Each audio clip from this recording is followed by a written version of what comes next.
یہ سوال مدغاسکر سے آیا ہے اور وہ یہ ہے کہ حضرت امام مہدی علیہ السلام کو مسیح موعود بھی کہا جاتا ہے، اور ان دو حیثیتوں میں سے کون سی حیثیت کو فوقیت حاصل ہے؟ اصل تو مہدی ہے، کیونکہ مہدی کا ذکر قرآن کریم میں بھی ہے بار بار. مسیح کا بھی ہے مگر مہدی کا ان معنوں میں کہ ہم نے ایسے آدمی چنے جن کو ہم نے اپنی فضل سے ہدایت عطا فرمائی، اور یہدون بامرنا، وہ آگے اپنی طرف سے کلام نہیں کیا کرتے تھے بلکہ ہم جو ان کو امر کر دیا کرتے تھے اس کے مطابق وہ ہدایت دیا کرتے تھے.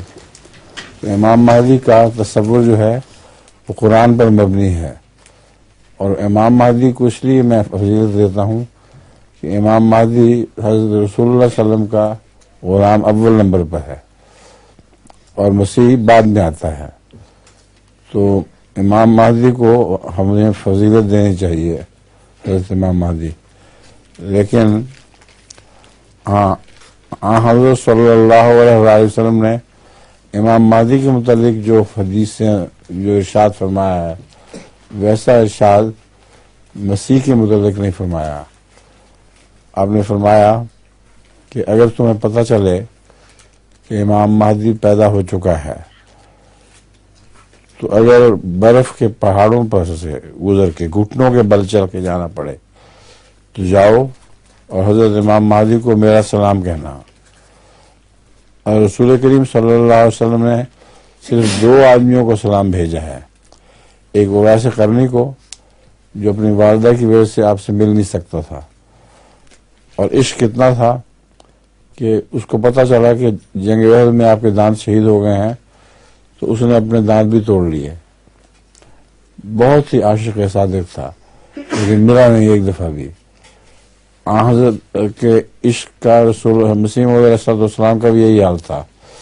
آپ کہتے ہیں یا لیتا کانت قوت الطیرانی، جس میں یہ تیر ہو گیا کہ من شوق اللہ، یا لیتا کانت قوت الطیرانی، میرا جسم تو بڑے شوق سے تیری طرف اڑتا چلا جا رہا ہے، کاش مجھے سچ مچ حقیقت میں اڑنے کی طاقت ہوتی.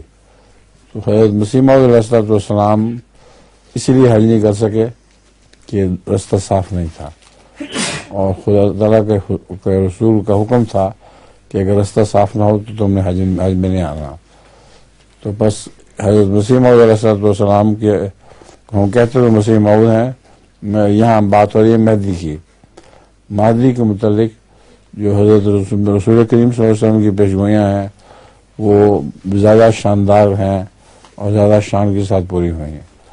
جیسا کہ فرمایا وَإِنَّ لِلْمَهْدِيِّنَا آیَتَینِ لَمْ تَکُونَا مُنذَ خَلْقِ السَّمَاوَاتِ وَالْأَرْضِ، کہ جب سے دنیا بنی ہے مہدی کے حق میں جو دو علامتیں ہیں ویسی علامتیں کبھی کسی کے حق میں نہیں ہوئیں، اور وہ چاند گرہن اور سورج گرہن کی پیشگوئی تھی. تو رسول اللہ علیہ وسلم کی یہ پیشگوئیاں بڑی شان کے ساتھ پوری ہو چکی ہیں. اس سے ہمیں اندازہ ہوتا ہے کہ جو مہدی کا مرتبہ ہے وہ اونچا ہے. بہرحال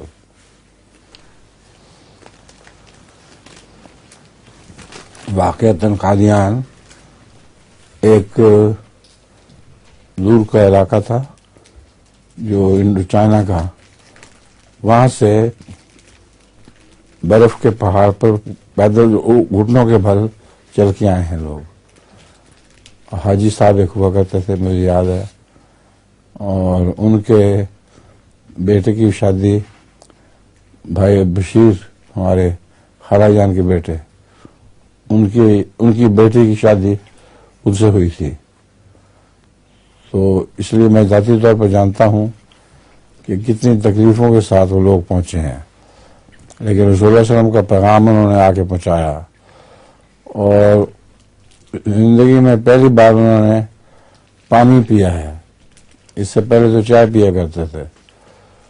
تو برف کے اوپر سے گزرتے ہوئے چائے بنانے کا انتظام ان کے پاس نہیں تھا.